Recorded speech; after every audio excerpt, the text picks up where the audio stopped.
com, com as escrituras, né, sagradas, do livro da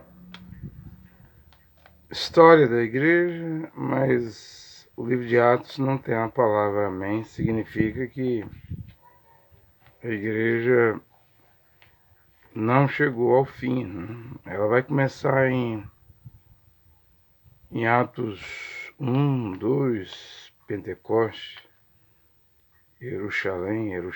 Jerusalém, com Pedro batizando em nome de Yehoshua Mashiach, em Atos 2,38, 3.000 almas, uma pregação de 15 minutos. Depois,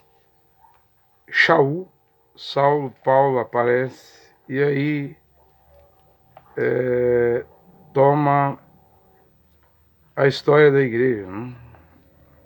Que de igreja gentílica, de igreja hebreia primitiva, judaica, hebraica, hebreus, israelenses, essa igreja agora passa a ter uma nova conotação, a igreja gentílica, né? Com Paulo, suas viagens missionárias, preso em Roma, não tem a palavra amém, porque o mesmo evangelho de Paulo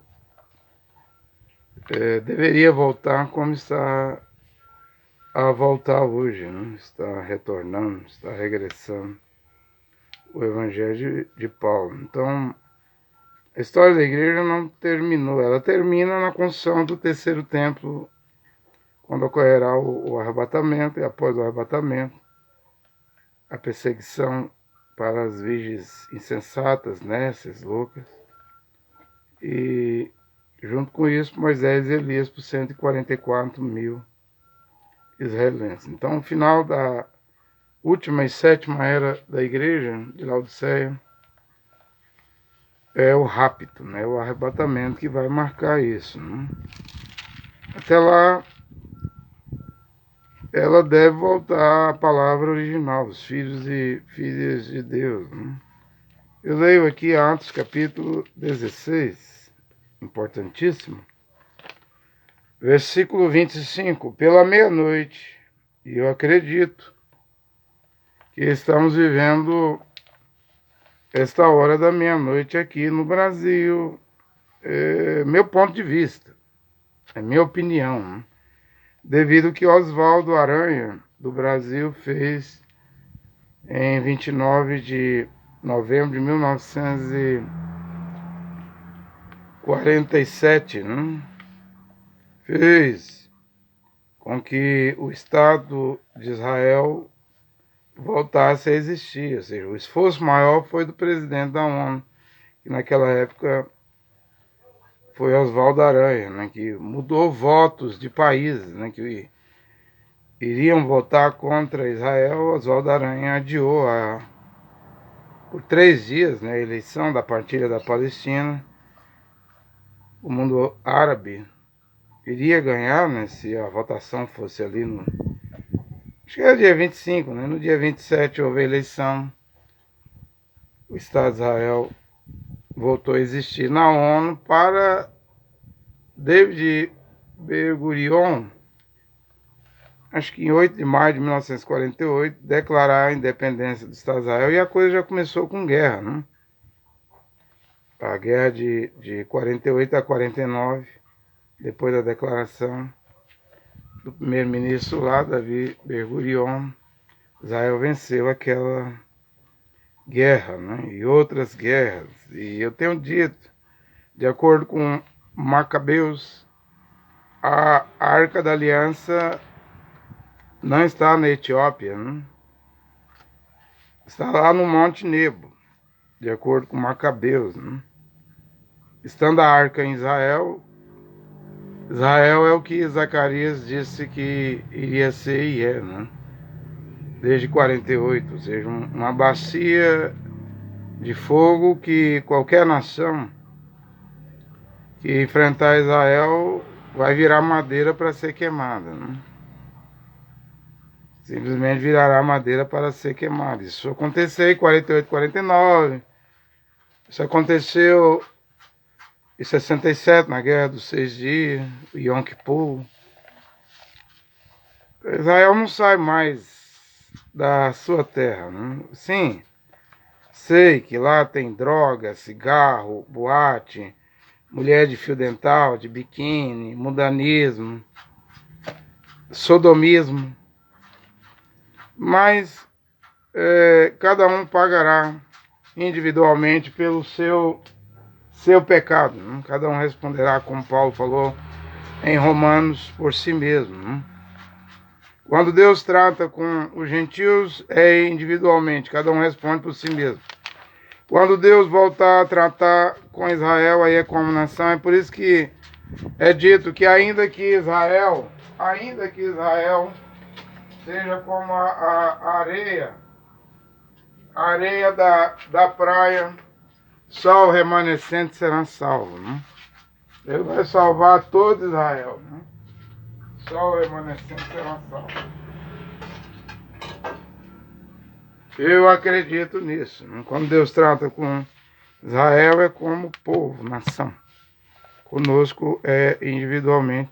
Então, todos esses pecadores que têm cidadania israelense lá em Israel vão pagar individualmente. Ou seja, Deus não vai mais permitir que Israel seja destruído. Na verdade, ele vai salvar um remanescente e vai permitir uma angústia, né?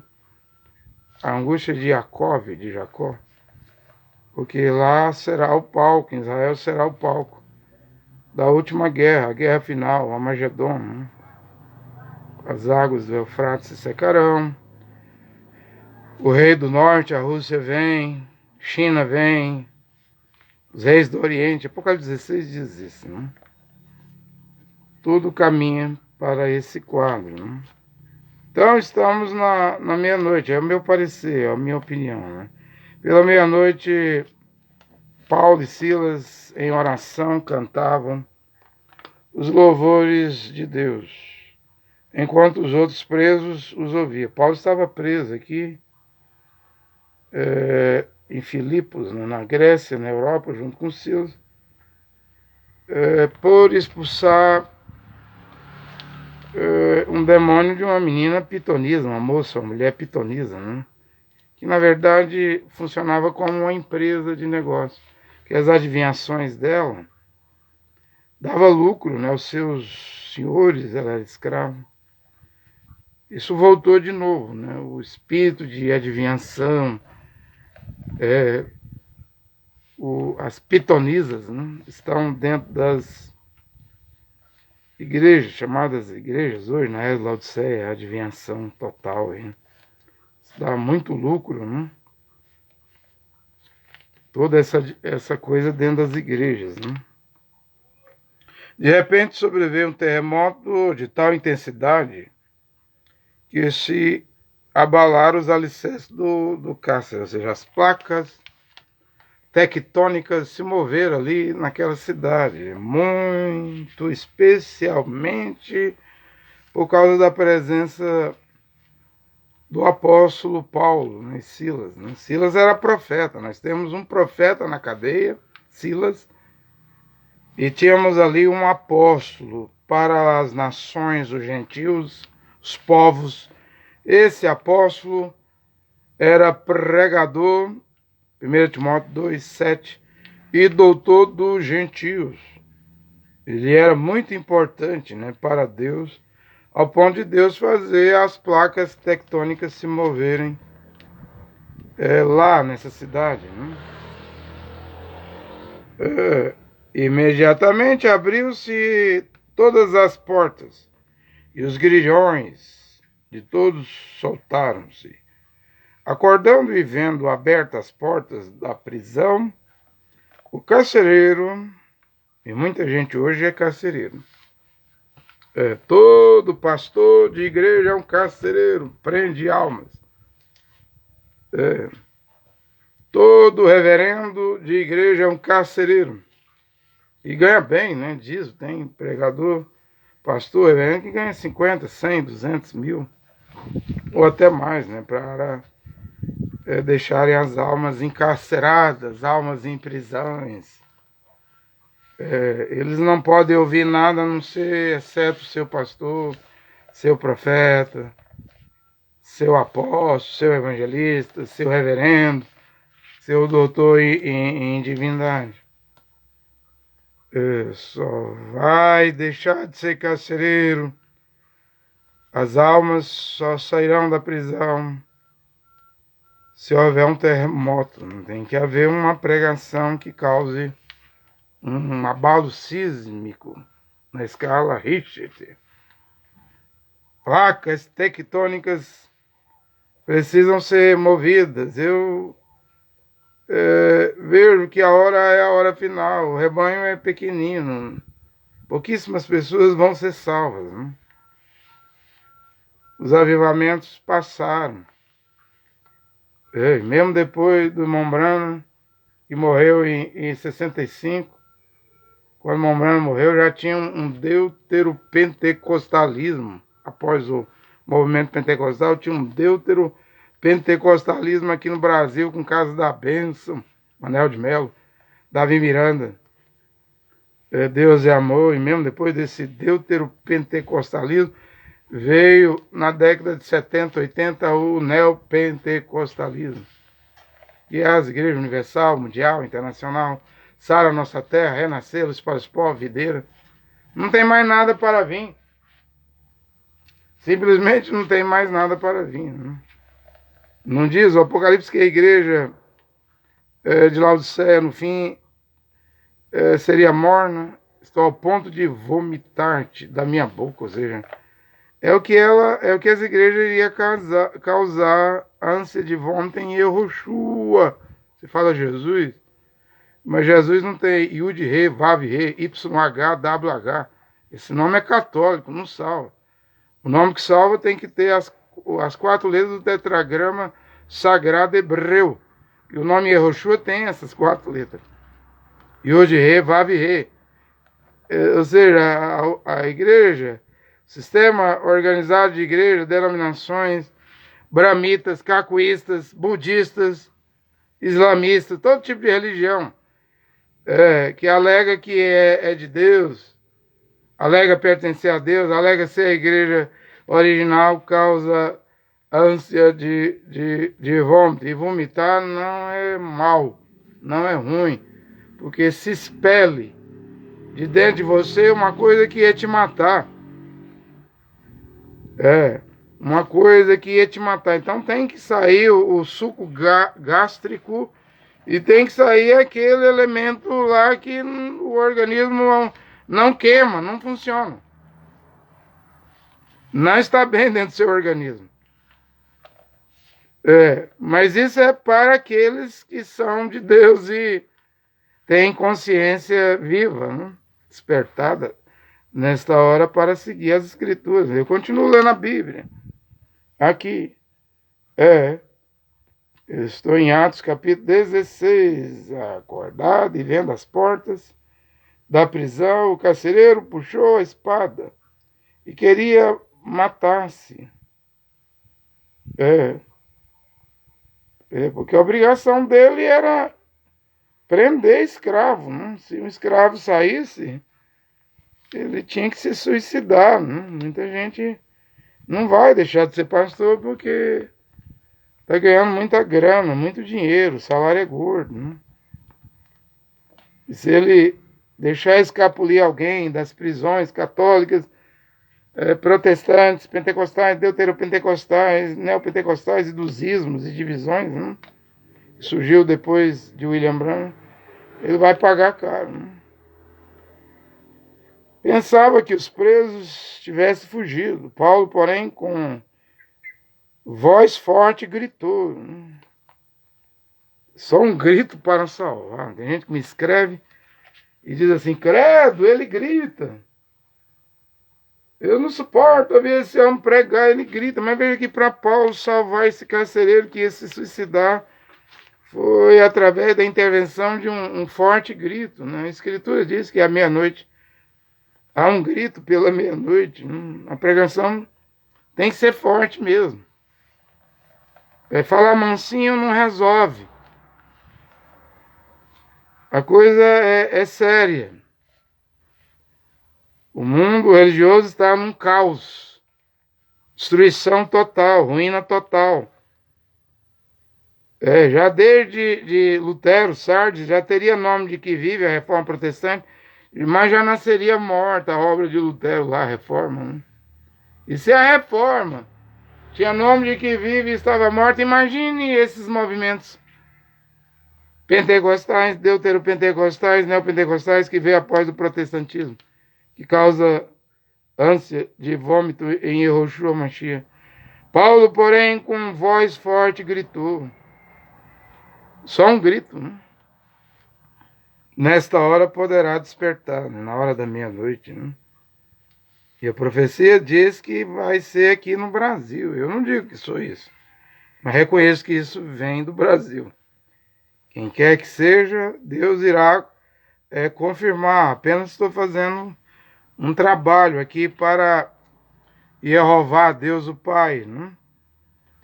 E para Deus eu faço esse trabalho, né? Se agradar a Jeová, Deus o Pai, e seu filho Yehoshua, se ele confirmar, então amém, né? Pessoas já entram em contato, né? Já acreditam nisto que eu estou pregando, amém, né? Não acredito que virá grandes aglomerações, multidões de pessoas, é para poucos, né? Paulo, porém, com voz forte gritou, para salvar tem que gritar. Para salvar o carcereiro e empurrar a espada em si mesmo, teve que gritar, não te faças mal algum, pois estamos todos aqui. Ou seja, o rei Saul não teve jeito, né? Ele empurrou a espada dentro dele, né? No caso aqui, não se repetiu o que repetiu com Saul. Embora Saul ainda tinha vida em si mesmo e o Amalequita matou Saul, depois Davi. Você matou mesmo, Saul? Matei. Então, mata esse rapaz, porque Saul era ungido de Deus. Eu cortei a orla do vestido de Saul e doeu meu coração, porque não se pode levantar contra o ungido do Senhor. Não maltrateis, toqueis nos meus profetas e nem nos meus ungidos. Saul era um rei ungido por Samuel. Davi teve ele na mão de Davi, mas Davi não matou. Algo impediu Davi. E esse Amalequita matou Saul, e Saul está salvo. Mesmo ele indo naquela sessão lá espírita. A sessão é espírita. A pitonisa é uma bruxa, uma feiticeira espírita. Mas quem vem ali não é o demônio, é Samuel mesmo, porque ali era sangue de bodes e touros. E o paraíso não era em cima, como é hoje, na sexta dimensão. O paraíso era aqui embaixo da terra. Só depois da ressurreição, não lembra do rico e o Lázaro? Havia um abismo separando os perdidos, o rico no Hades, na mansão dos mortos, com a língua queimando lá, naquele tormento. E Lázaro, ele conseguia ver Lázaro. Hoje quem está na quinta dimensão, no inferno, não vê quem está no paraíso, porque Yehoshua Mashiach, quando ressuscitou, levou, subindo ao alto, levou o cativo o cativeiro, em outras palavras, transportou o paraíso de debaixo da terra para cima, cumprindo o Salmo 24, abra os portais eternos, entrará o Rei da Glória, Yehoshua Mashiach. Quem é o Rei da Glória? É o Senhor dos Exércitos, poderoso, que vem da batalha. Ele estava vindo da batalha com as chaves da morte e do inferno. Tinha descido às regiões profundas da terra. 1 Pedro 3,19. Pregou os espíritos em prisão. Aquele grupo lá do tempo de Noé que viu o profeta Noé pregar, como eu estou pregando hoje. Linha sagrada, vigidade, santo matrimônio. Vigidade. Como eu estou a pregar hoje, contra divórcio, uniões ilegítimas. Eles não acreditaram em Noé. Hollywood não deixa. A televisão não deixa, mas Yehoshua foi lá. Pregou, mas não salvou. Porque depois da morte, não há salvação. Hebreus 9, 27. é só o juízo. Aquela pregação de Yehoshua Mashiach, seu corpo no túmulo, colocado na sexta-feira, entre a sexta e a madrugada do primeiro dia da semana. O que ele fez foi pregar os espíritos em prisões. Não adianta o doutor Augusto Nicodemo, presbiteriano, dizer: eu não creio que... Ele fala Jesus, eu falo Yehoshua, que ele foi no inferno, mas a Bíblia diz que foi. Foi. Leia o Salmo 24, leia Efésios, capítulo 4. Leia Pedro 3,19, 1 Pedro 3,19. Foi. Ninguém pode anular as Escrituras. E transportou o paraíso para cima. Quem é esse santos que subiu com ele? Ora, Mateus 27,53 diz que na hora da morte ele deu um alto grito lá. E muitos santos que dormiam no túmulo, no sepulcro, ressuscitaram na madrugada do primeiro dia da semana. Isso aí era Abraão, Sara, Jó, Isaac, Jacó, José, né, que fez seus ossos voltar, né, para Israel. Jacó mesmo, que morre no Egito e pede para o seu corpo ir para Israel. Eles acreditavam que na ressurreição do Mashiach, eles também viriam junto e vieram para cumprir o Salmo 24. Hoje se vai na sepultura de Davi, mas Davi não está no túmulo. Hoje se vai na sepultura de Abraão. Abraão não está no túmulo, ele ressuscitou na madrugada do primeiro dia da semana. Vai na sepultura de tal homem de Deus, mulher de Deus, já levantaram. Os santos do Velho Testamento já ressuscitaram. Já houve um primeiro rapto, haverá o segundo rapto, que é dos santos da igreja, do Evangelho de Paulo, de Yehoshua. Depois haverá o terceiro rapto, que é de Moisés e Elias. Tem 3 arrebatamentos no Novo Testamento, 3 no Velho. Enoque, Elias e Yehoshua. 3 no Novo, saiba disso. Não é um rapto, não, são 6 arrebatamentos. Está para acontecer o 5º. O 5º arrebatamento dos santos do Novo Testamento. Paulo, porém, com grande voz gritou: não te faças mal algum, pois estamos todos aqui. Então o carcereiro pede uma luz, Batista, em meio às trevas, ó tu que dorme entre os mortos, desperta-te por causa do Mashiach, por causa da hora da meia-noite, pede uma luz. Luterano, pede uma luz, você vai morrer nessa organização.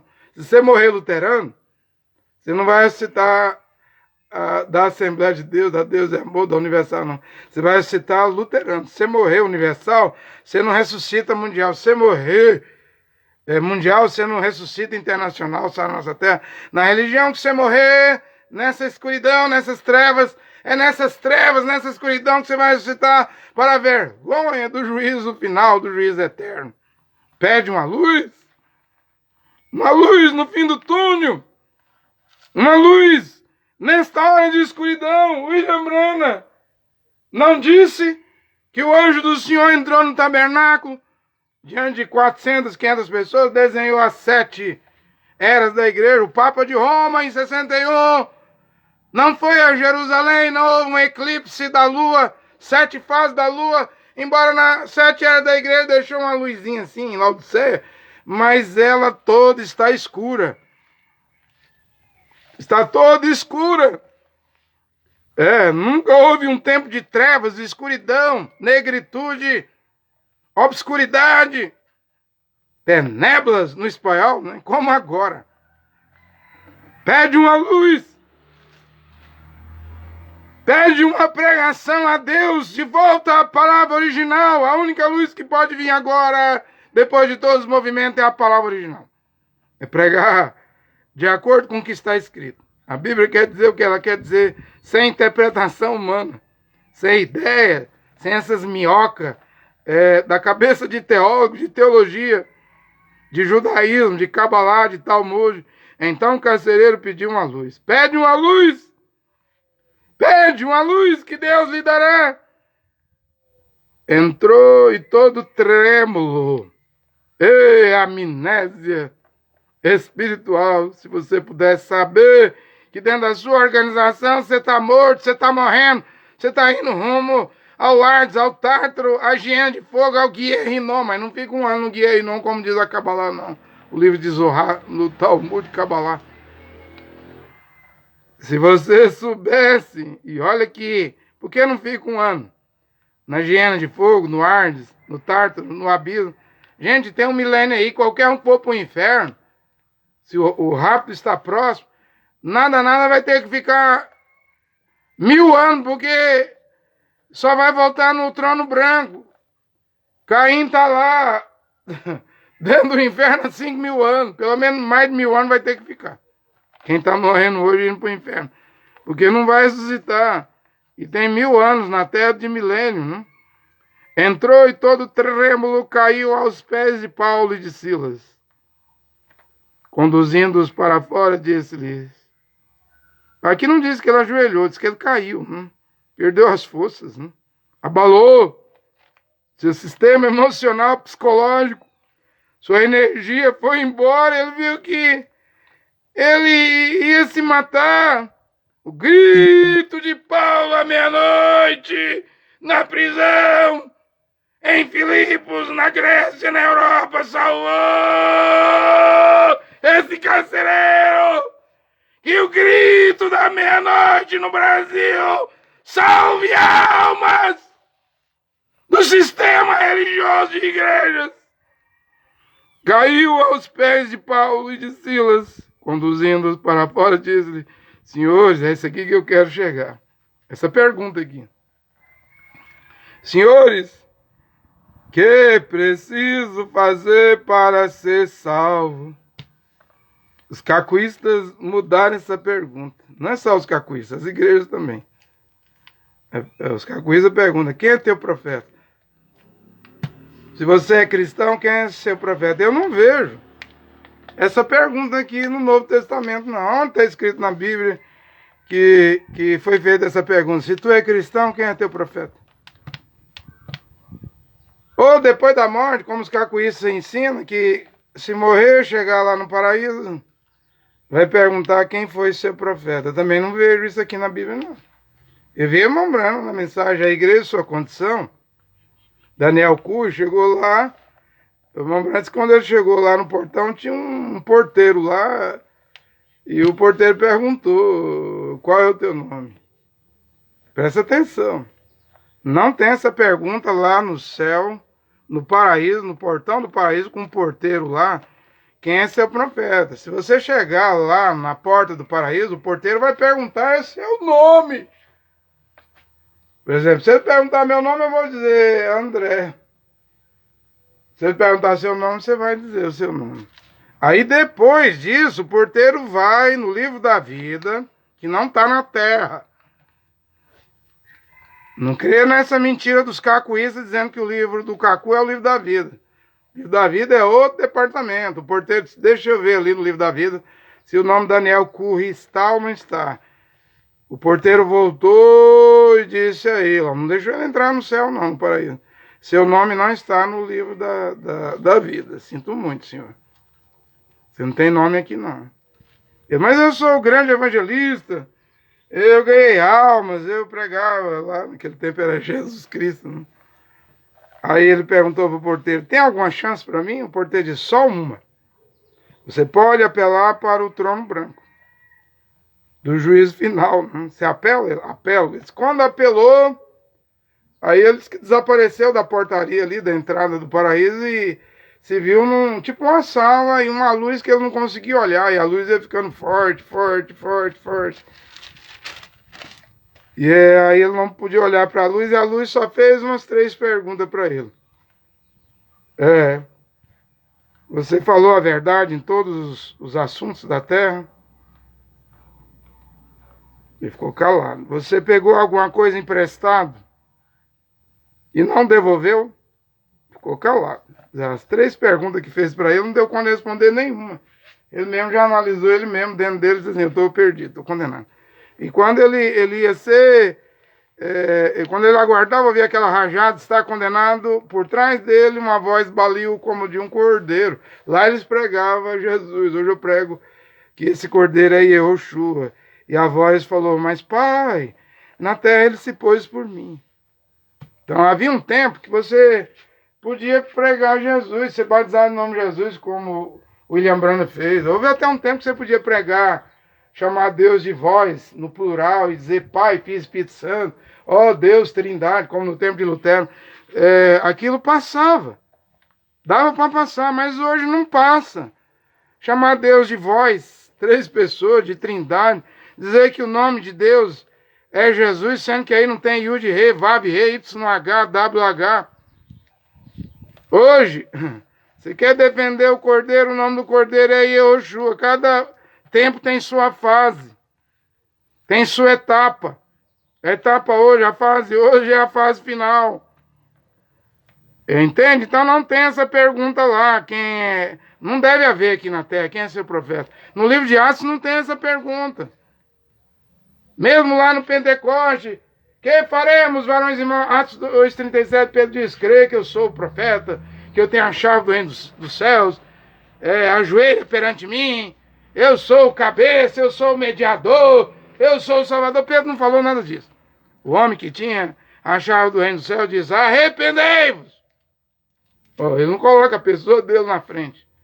Cada um de vós seja batizado em nome de Yehoshua Mashiach, para o perdão dos pecados, para receber Kadosh, o Espírito de Deus, o Espírito Santo. E aqui temos de novo a pergunta. Se essa pergunta for feita aos cacuístas, se alguém perguntar aos cacuístas o que devo fazer para ser salvo, eles vão dizer, crê no profeta. Segue a mensagem do profeta ou você vai para o inferno. A resposta dos cacuístas está errado. E também tem esse, você tem que ser batista para ir para o céu. Você tem que ser da Assembleia de Deus para ir para o céu. Veja, a Igreja Universal, ela é individualista, ela não leva nenhum pastor da Assembleia de Deus, Deus é amor adventista, para pregar no público da Universal. Eles são exclusivistas. Eles acham que porque alguém é crente da Universal está salvo, a mesma coisa da Mundial. Eu estou dizendo que mudou as coisas aqui agora é crer em homem, é crer em igreja. Mas eu estou aqui para gritar nesta hora, esta mesma pergunta do carcereiro deve ser respondido de acordo com o que está escrito. E o que é que está escrito? Crê no Senhor, Ele é Yehoshua, e será salvo. Você só tem que crer no Senhor Yehoshua. É claro que se você crê em Yehoshua, você será salvo, tu e a tua casa. Mas para você crer nele, você tem que sair do sistema de igreja. Porque ele diz, eis que estou à porta e bato. Está fora das igrejas. Quem tem ouvido, ouça o que o Espírito diz às igrejas. A palavra está fora. Eles têm a Bíblia, mas não seguem a Bíblia. Estão cegos. Se um cego guiar outro cego, os dois cairão no buraco e no buraco do inferno. Depois da morte. Tanto que o cavalo que está operando, manifestando hoje, é esverdeado. A morte, o Hades, né? E o inferno segue. Né? Morte espiritual, as igrejas hoje. Olha, vamos voltar a responder essa pergunta, o que eu devo fazer para ser salvo, como ser salvo, o que é preciso fazer para ter a salvação. Eu quero ser salvo, me responde. Vamos responder de acordo com Atos. Capítulo 16, versículo 31. Crê no Senhor. Ele é Yehoshua hoje, o único Senhor. O Senhor dos senhores. Será salvo tu e tua casa. É isso que é a resposta. Se com tua boca, Romanos 10, 9, confessares que Yehoshua é o Senhor, para a glória de Deus Pai, crê que Deus o Pai, Jeová, o ressuscitou dos mortos, Paulo diz, será salvo.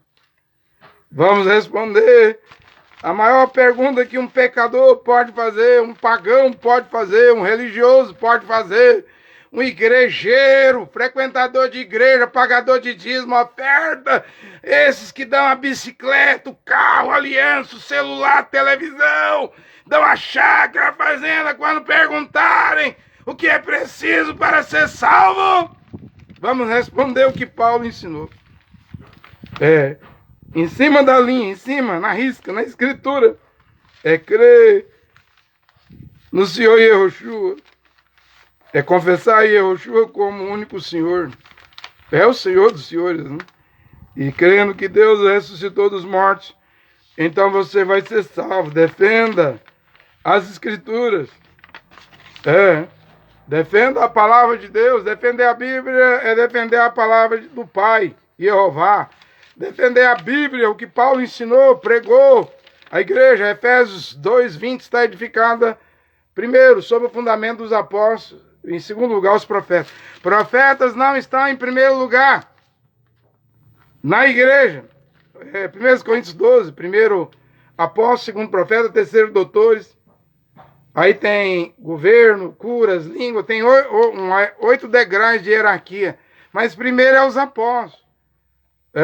Ninguém deve colocar outro fundamento, exceto esse que Paulo colocou aí, 1 Coríntios 3. O fundamento é o Mashiach.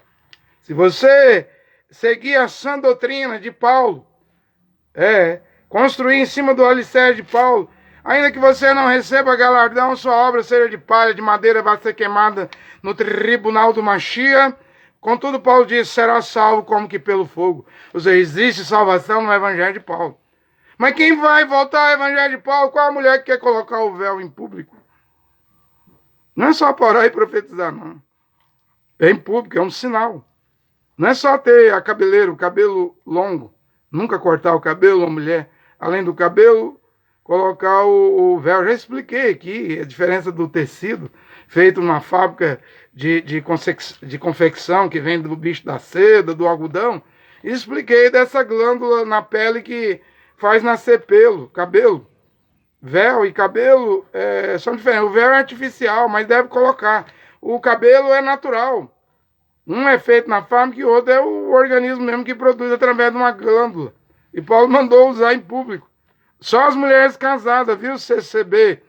Mulher solteira não tem que usar véu. Embora, por exemplo, se um marido adulterar, na minha opinião, ele destruiu o matrimônio. Se é que ele casou virgem, a mulher casou virgem. Se casou, é santo matrimônio. Se a mulher adulterar, também destruiu o matrimônio. Porque o matrimônio na terra é sexo. Uma virgem, mulher virgem com homem virgem, copular, né? Mas quando isso ocorre, Deus faz disso uma aliança.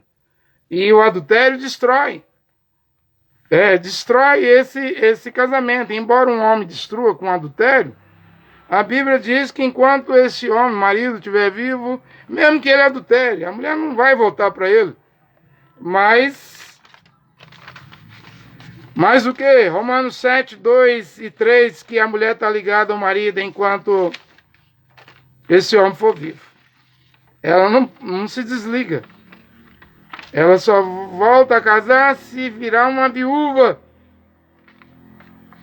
Ela só volta a casar se virar uma viúva. Eu tenho pregado aqui Atos 15, 29. Não pode comer carne sufocada, sangue, comida, carne oferecida a ídolo, e também não pode ter união ilegítima. E matrimônio é para quem guardou a virgindade, uma coisa sagrada que Deus dá a um homem quando nasce. Deus dá a uma menina, uma criança fêmea quando nasce, criança, adolescente, jovem, mulher, mesmo que não case. Mas não cometa pornéia, prostituição. Não cometa adultério. Não perca a virgindade, sua virgindade por nada, nem com um homem casado, que será um adultério, né? Guarda a virgindade. Simplesmente guarda a virgindade. Aí você me pergunta, e quem não é virgem não tem salvação, não? Claro que tem. Um homem que não guardou a virgindade já teve 10, 20, 30, 50 mulheres, porque o mundo agora é assim, né? Uma mulher que não guardou a virgindade já teve 10, 20, 30, 40, 50 homens, né? Experiências erradas de pecado. Pode ser salvo? Pode, mas não tem como ter um santo matrimônio. Se juntar com alguém aí, porque casamento é virgindade, não é matar um boi, não é dizer, eu trabalhei, me formei, sou advogado, sou médico, agora eu vou casar, eu tenho profissão, eu tenho um bom ordenado. Não. Você teria que guardar a virgindade para ter santo matrimônio. Deus só reconhece o matrimônio de um homem virgem e uma mulher virgem. Fora disso aí, é união ilegítima. Isso, a união ilegítima te faz um adúltero, uma adúltera. 1 Coríntios 6, 9 e 10, adúlteros e adúlteras estão fora do reino de Deus. Apocalipse 22, 15, adúlteros e adúlteras estão fora da cidade santa. Não guardou a virgindade, agora vai pagar um preço alto. Vai pagar caro, porque seu dinheiro, sua profissão de direito, de medicina, de engenharia, de político, de engenheiro, de professor, pedagogo, de policial, de exército, não te torna virgem. Nada mais te tornará virgem aqui nessa terra. Porque a virgindade só se tem uma vez e só se perde uma vez. Ah, se as pessoas compreendessem o que eu estou a pregar nesta hora, que deve guardar a virgindade se quiser um santo matrimônio, honrado, respeitado entre todos, seja o santo matrimônio. Hebreus 13, 4, o leito conjugal, a cama do casal sem mancha. Quanto aos adúlteros e os fornicários, os que se prostituem, né? O homem fiel, adúltero, a sua mulher, a mulher infiel ao seu marido, a adúltera, é dito aí que Deus julgará. Mas nas igrejas, adulterou uma vez, o pastor com a igreja perdoou, está perdoado, o que eu liguei na terra está ligado no céu. A igreja tem o poder de desligar da terra e desligar do céu. Não é assim, não. Esse poder da oração que a igreja tem não pode ir contra o que está escrito. Seja feita a tua vontade na terra, assim como é no céu, para sempre, Senhor. Salmo 119, 85, a tua palavra está no céu. Sua oração não pode ferir a Bíblia. E se alguém adulterar? Se alguém adulterar, Deus vai julgar ele, Deus vai julgar ela. Ou então, eu não devo perdoar, ela não deve perdoar, ele não deve perdoar. Vamos fazer o que Paulo mandou fazer? Hebreus 13, 4. Deixa o julgamento vir. Deus é quem julga. O William Branham fala que Raabe se prostituía porque o pai era enfermo, acho que paraplégico, doente, né? Paralítico. Ela não fazia aquilo meramente por prazer. Depois ela nem judia era, israelense, judia. Ela não era uma mulher hebraica, mas ela vai ser salva.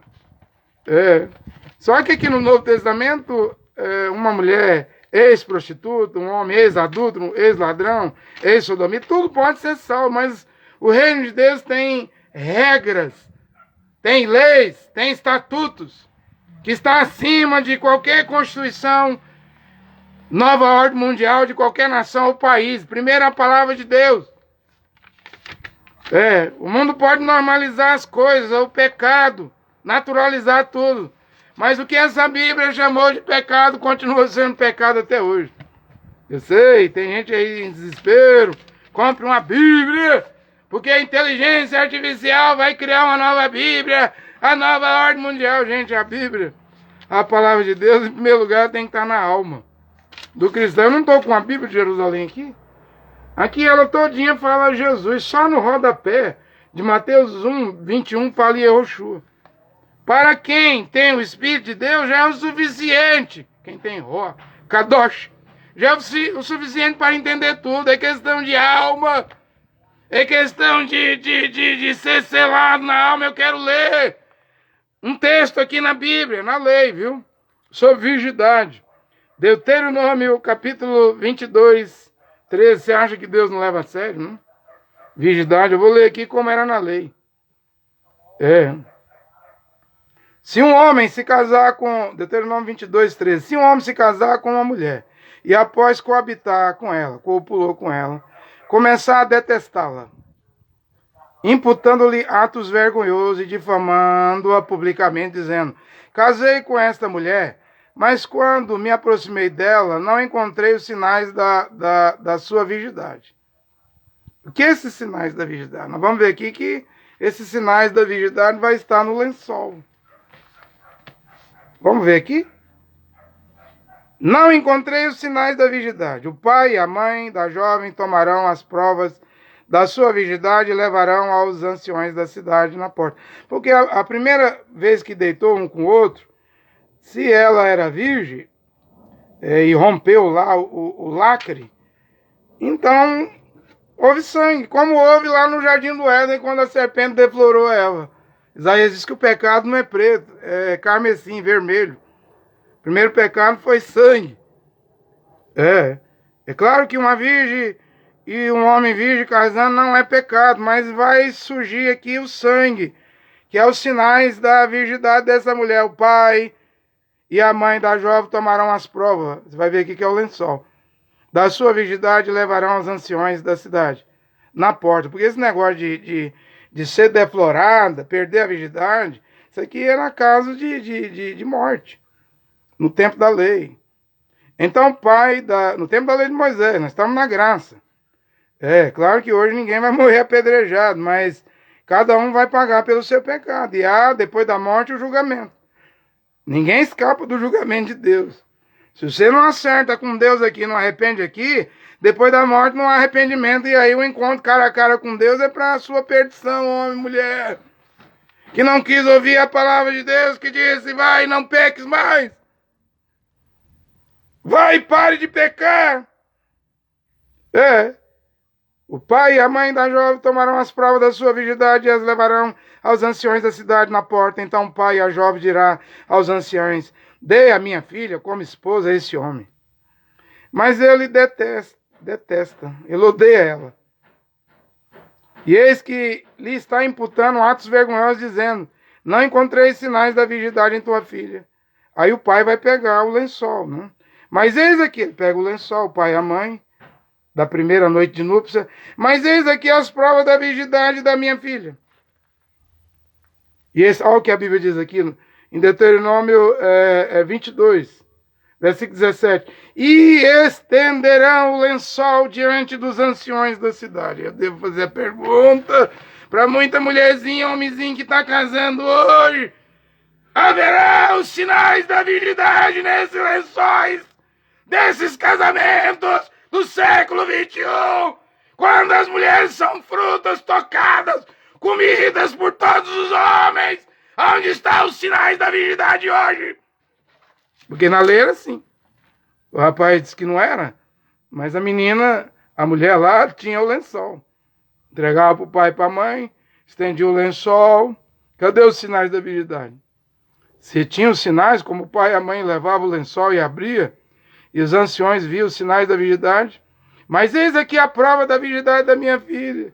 E estenderá o lençol diante dos anciões da cidade. Os anciões da cidade tomarão um homem, castigá-lo-ão, e infligirão a multa de 100 ciclos de prata, que serão dados ao pai da jovem, por uma virgem de Israel ter sido difamada publicamente.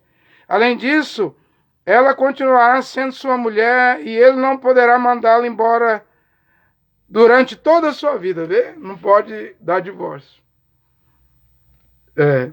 Porque o que casa não é a beleza, não é o nome grande dessa menina na família que ela tinha, é a virgindade.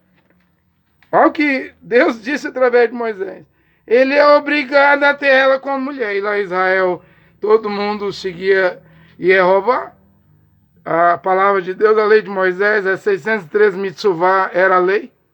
Ele ia ter que obedecer. Agora, tem outro caso aqui, o 20. Contudo, se a denúncia for verdadeira, se não acharem as provas da virgindade da jovem, levarão a jovem até a porta da casa do seu pai. e os homens da cidade a apedrejarão até que morra, pois ela cometeu uma infâmia em Israel, desonrando a casa de seu pai. Desse modo extirparás o mal do teu meio. Então ela morria. É claro que não temos isso aqui na graça. Acabou o apedrejamento para as mulheres que não têm virgindade, para as mulheres adúlteras, para quem não guardava o sábado, para quem amaldiçoava o pai e a mãe, para quem deitava homem com animal, mulher com animal, cunhado com sogra, sogro com nora, irmão com irmão carnais, esses incestos. Veja que há um incesto. Lá em Coríntios capítulo 5, o rapaz tomou a mulher de seu pai, a madrasta. Paulo não mandou apedrejar porque estamos na graça. Mas Paulo mandou expulsar aquele fermento da igreja. Bote ele para fora, entregue ele a Satanás. Eu não quero ele aí na igreja, porque a igreja era em casa e não poderia haver impúdico, imorais, devassos, incestos, adúlteros. Até que um irmão, uma irmã foi adúltero, prostituta, ladrão, avarento, idólatra, bêbado, antes de conhecer o Machia e Yoshua. Mas vindo para dentro da igreja, que era em casa, ele não podia mais voltar a esses pecados do passado, ou ele será expulso. Paulo diz, nem tomais almoço, café da manhã, refeição com esse homem que se diz irmão e é impúdico, imoral, devasso, avarento, idólatra, beberrão, ébrio. Não aceite na igreja. Não foi eu que escrevi isso na Bíblia, não. Foi Paulo. Isso deve voltar agora. Antes do terceiro templo ser construído em Israel, porque na construção do terceiro templo o rapto acontecerá após a construção. Moisés e Elias virão para os 144 mil. Vê? Que a coisa era séria na lei. E quando os apóstolos, lá em Atos 15, Pedro, Tiago e João, lá estava Paulo, Barnabé, vai discutir a circuncisão. O assunto era a circuncisão. Mas aí a reunião termina resolvendo 4 pontos.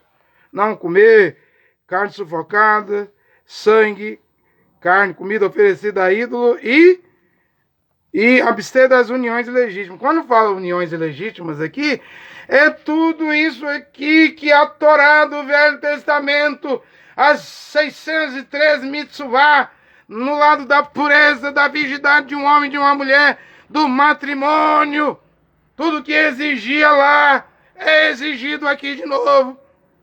E é dito a Paulo, não aprove união ilegítima, Paulo.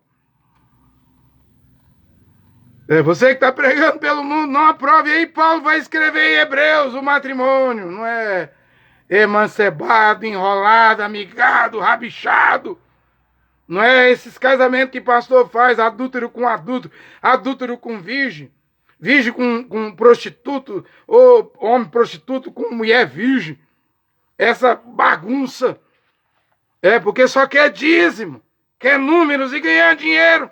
Mas é dito a Paulo, Paulo observa isso aí. E Paulo fechou a porta para o pecado, para a união ilegítima. Como Esdras, 1000 anos depois de Moisés, na restauração de Jerusalém e do templo, colocando tudo em ordem, para Jeová Deus defender Israel. Ele viu essa coisa errada que Moisés proibiu. Judeus casar com mulheres gentílicas. E eles tinham desobedecido a lei de Moisés. Estava valendo, viu? A palavra de Moisés estava valendo 1000 anos depois de Moisés.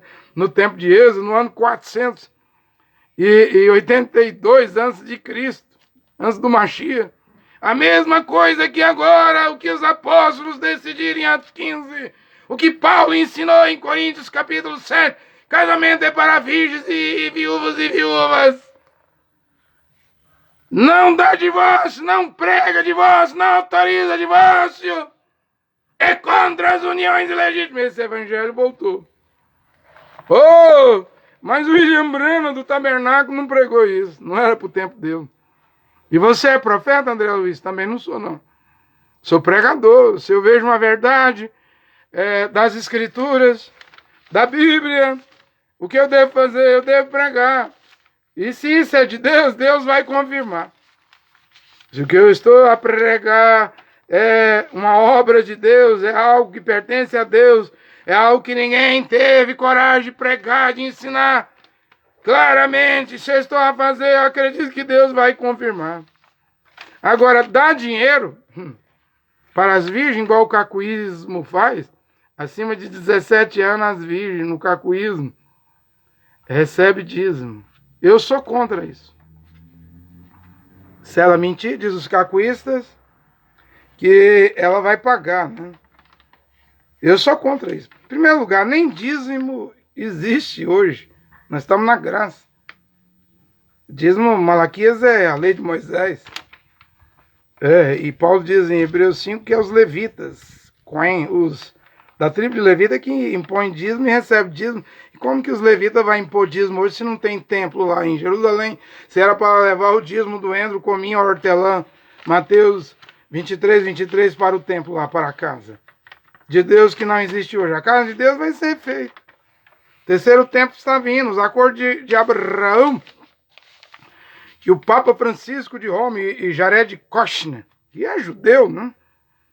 Que é judeu, genro do presidente Donald Trump, está fazendo aí com Emirados Árabes, Bahrein, Arábia Saudita agora, né?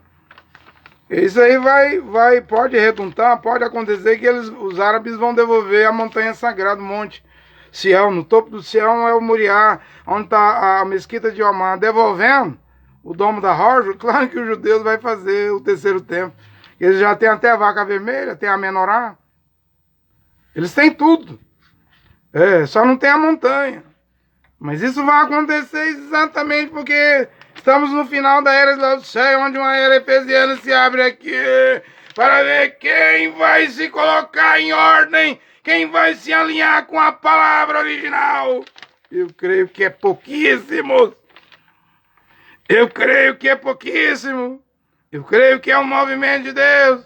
Mas é um movimento pequeno, gente. Para mim, guardar a virgindade dá dinheiro, não concordo. Guardar a virgindade, uma moça guardar a virgindade, uma mulher guardar a virgindade, para mim isso tem a ver com caráter, não é ganhar dinheiro. Pagar para ser virgem é absurdo. Pagar uma moça, dar dízimo, dinheiro, fazer pagamento de dinheiro, sendo que nem dízimo existe para a moça manter a virgindade. Virgindade é coisa de caráter. Eu vou ler aqui vou pregar aqui, estou lendo o livro de Judite, a viúva. Que vai dar a vitória a Israel, que só tinha 5 dias de existência. E o rei Nabucodonosor da Síria mandou seu general com 120 mil soldados, que saiu destruindo tudo, Egito, Samaria. Saiu destruindo tudo que via pela frente, mas quando chegou na Judéia, os judeus tudo na montanha esperando eles. E aí eles observam, que povo é esse? Eu não sabia que povo era aquele. Que povo é esse? Que está preparado para a guerra. Nós, representantes de Nabucodonosor, destruímos tudo. Agora tem esse povo tudo armado nas montanhas. Que povo é esse? Foi perguntar a alguém. Alguém disse, isso aí é os hebreus. Esse povo aí, o Deus deles, é capaz de dar a vitória para eles, sem eles precisar usar espada, pedra, exército, soldado. Esse povo aí tem história. Cuidado com esse povo. A única maneira desse povo ser derrotado é se tiver iniquidade neles, pecado. Mas se eles estiver tudo alinhado com as mitzvah de Moisés, a lei de Moisés, ninguém vence esse povo. Deu assombro no general lá, de infantaria do Nabucodonosor, rei da Síria. Mas aí o líder de Israel vai fazer lá no desespero, porque o povo ficou com medo de morrer. Vai dar 5 dias. Se em 5 dias Deus não der o livramento, nós vamos nos render a Nabucodonosor, rei da Síria. É quando vai entrar a viúva formosa, bela, bonita, chamada Judite, que depois que o marido morreu, guardou a viuvez. Depois que o marido morreu, não foi cometer pecado de sexo, viver de prazer de sexo. Era uma mulher de jejum, de oração, de obediência à palavra de Deus. Paulo chegou a dizer, creio que ele estava pensando em Judite, nunca escreva viúva na igreja, a não ser com 60 anos, as mais novas, Muitas delas ficam viúvas e abandonam o Mashiach, abandonam a palavra para ir ter prazeres. Esse negócio de viúva é sério. Na Bíblia, Deus defende as viúvas. E é uma viúva chamada Judite, pura, limpa, que vai dar vitória ao povo de Israel. Quando o mal que tinha vindo, estava vindo da Síria, estava destruindo tudo. Todos os países, à beira do mar, cidades, civilizações. Nabucodonosor mandou destruir tudo, tudo virar uma pilha de cadáveres. É uma viúva pura, limpa, Judite, que vai dar a vitória a Israel, que deu a vitória a Israel. Você pensa que Deus não gosta de pureza? Deus é santo, homem. Para mim, virgindade, e mesmo se uma mulher ficar viúva, manter a pureza, isso é caráter. Isso tem a ver com caráter. E não pense você, homem que perdeu a virgindade, mulher que perdeu a virgindade, agora aceitou Jesus das igrejas, que um homem adúltero vai ficar virgem, ou uma mulher que prostituiu vai ficar virgem, que o sangue de Jesus vai purificar todo pecado. Não, você vai ser a mesma pessoa. O sangue de Jesus das igrejas não purifica, não. O sangue de Yehoshua perdoa os pecados, mas cada um vai ter que ficar na condição que vai ser chamado. Veio ligado à mulher, era homem virgem, casou com mulher virgem, não rompa um vínculo, não há divórcio. Veio sem mulher, não se ligue à mulher. E veio assim também, já perdeu a virgindade, não tem como repor. O tempo é curto, o tempo está abreviado, a vinda do Senhor está aí. Está aí às portas. Não vê o Rei do Norte, a Rússia. Não vê o Wagner Grupo na África. Perigosinho. Esse Putin mente demais da conta. Toda aquela coisa ali do Wagner Grupo invadir Moscou contra os generais do Putin. Aquilo ali era a armação do Putin. É muito mentiroso. Olha onde o perigosinho está. Na África, no Sahel. A Rússia estendendo a mão, querendo urânio, petróleo, gás, já está na Síria, já está na África. Estamos às vésperas, às portas da vinda do Senhor, do arrebatamento. Não brinque. Leve a palavra de Deus a sério. Eu estou pregando a palavra de Deus. Há muitos pontos aqui que não dá para pregar, né? O tempo não permite, né? Sobre pecado voluntário, Hebreus 10, 23.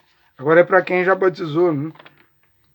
Sobre aqueles que vão crucificar Yehoshua uma segunda vez, Hebreus 6, 4. Se brincar com a palavra de Deus, com o sangue da nova aliança de Yehoshua, não haverá mais perdão. Olha, que Deus, o Pai Jeová, e seu Filho Yehoshua abençoe a todos nesta hora com esta pregação. Amém.